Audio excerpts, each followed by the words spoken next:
that night, we've got the girls in bed. I have, at the time, a 4-year-old and a 4 or 5 month old. And the one sleeping in the room upstairs, the baby is in our bedroom, in the crib, and my wife and I are in the bathroom having a conversation. Well, while we're in the bathroom upstairs, we hear footsteps come from my older daughter's bedroom to the door of the bathroom and then start walking across the hardwood floor into our bedroom. She goes, "Get her before she wakes the baby up." And as soon as I open the door, my infant starts screaming bloody murder, crying. Now, I had just checked on her like 5 minutes prior, and she was sleeping on her back. Now she's on all fours, screaming, inconsolable, and my older daughter is asleep in her bed. So I grabbed the kids and my wife. We all went downstairs. I blew up the air mattress, and I walked through the house. I said, "In the name of Christ, leave." And tried blessing the house on my own. Well, as time goes on, I'm telling my mom, I'm like, I don't even feel safe in there anymore, because there's nothing more of a useless feeling that you can feel when something has messed with your kids and you can't see it, shoot it, or fight it. You know what I mean? Scary. So Eric, just That's let me get this straight before you That's answer that scary. question. You said the baby. You said it was. So you said flip your child. So was the baby on its back, and all of a sudden it was on all fours, like it flipped it over? Like, yes. I don't want to say it. I can't remember. Was it a boy or a girl? It's my daughter. She's a girl. Your daughter. So it flipped her over onto her stomach. When I had checked on her before I went into the bathroom, she was sleeping on her back.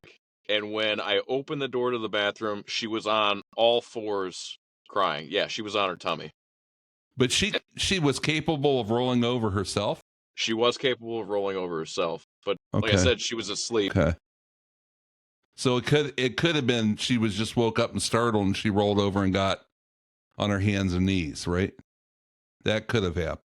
Could have. Have you seen her wake up that way? Did you see her wake up that way before or after? Is that her typical way of waking up? I never seen her wake up that way. I mean, she wakes up in a good mood. Typically, she doesn't scream or cry when she wakes up, but she was a baby. Again, it was the culmination of us hearing the footsteps, my wife telling me to go get my oldest daughter from waking the baby, and the oldest daughter being asleep, and now my baby's awake and crying. That's scary. It was definitely put a little bit more of the fear of God in me because you hear about things like that and you think, is it demonic? You know, is it trying to really cause havoc in my family? Scary stuff. We've actually thought, and we've been told, and I can't remember who it was at this point, but we were told, and it may have been Brandon, but we were told that people that do have a belief in God, whether they're practicing Catholics or whatever, but those that, proclaim Christianity or have a belief in God are more susceptible to believing in ghosts and sometimes demonic spirits and things like that than people that don't, that kind of shocked me. I had thought maybe just the opposite was the case, but evidently not. Makes sense to me. I mean, if you're religious, you typically believe in an afterlife. I just can't get behind the idea that when our bodies are in the earth, it's completely done. There's no more transfer of energy. That's sure. Just my thought. So did you have that thought or that belief or that faith before these things happened, or did these things actually kind of reaffirm it, or did it challenge it? I would say it definitely reaffirmed it. You start saying Jesus' name and everything. From that point on, when I gathered the kids and my wife into the living room and I started taking it upon myself to walk through the house with holy water and say in Jesus' name, it seemed like it put a calm Band-Aid, if anything, over the situation. And after that, everybody was able to sleep, and it felt, at least we were all together. But the next morning, I drove out to Medina because Wycliffe and Medina are about an hour apart. I drove down to Medina, and I was telling my mom about the ghosts, and she's like, well, she's very religious. She goes, there's no ghosts that walk the earth, only demons. And I was like, well, that doesn't That doesn't Thanks, feel Mom. very. Yeah, Yeah. great. Thanks for saying that. That's what I didn't want you to say. Don't speak that into fruition. But there is another story, and take it or leave it. But in that house, one morning, I was having coffee with my wife at the dining room table, and she was in front of me, where I would be looking into the living room, and she would be looking further into the dining room. And my oldest daughter was sleeping on the couch, and I was drinking coffee, and I put my cup down, and I watched my oldest daughter walk from one end of the threshold of the dining room to the other, which was right at that front door. And I looked at my wife and I said, "Hey, guess who's up?"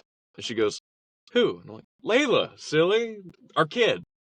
So I went around the dining room table to go, scare her good morning. It wasn't her. There's nothing there. She was still asleep on the couch. Wow. That's just a by the way story.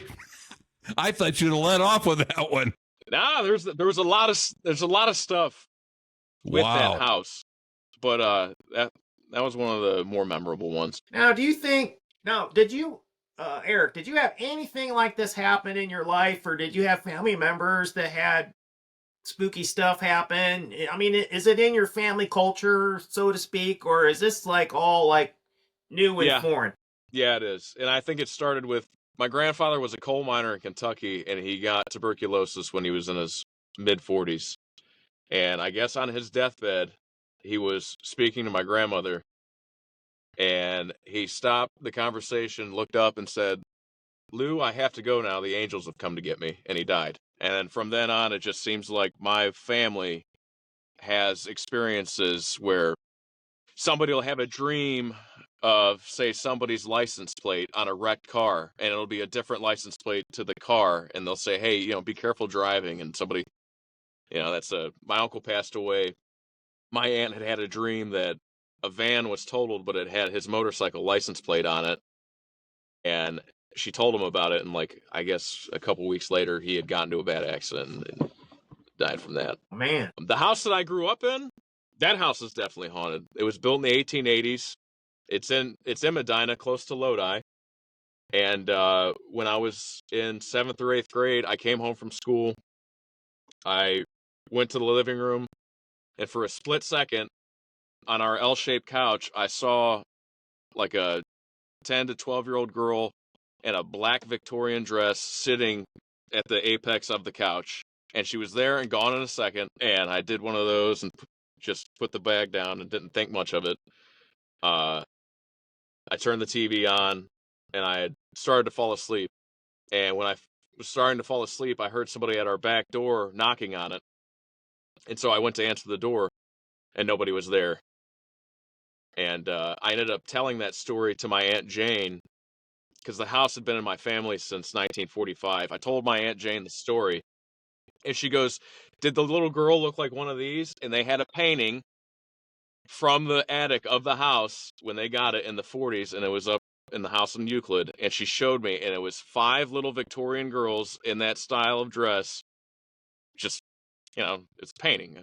Just looked like little girls that looked like they were all holding hands, and it was of the era, the 1880s or 90s.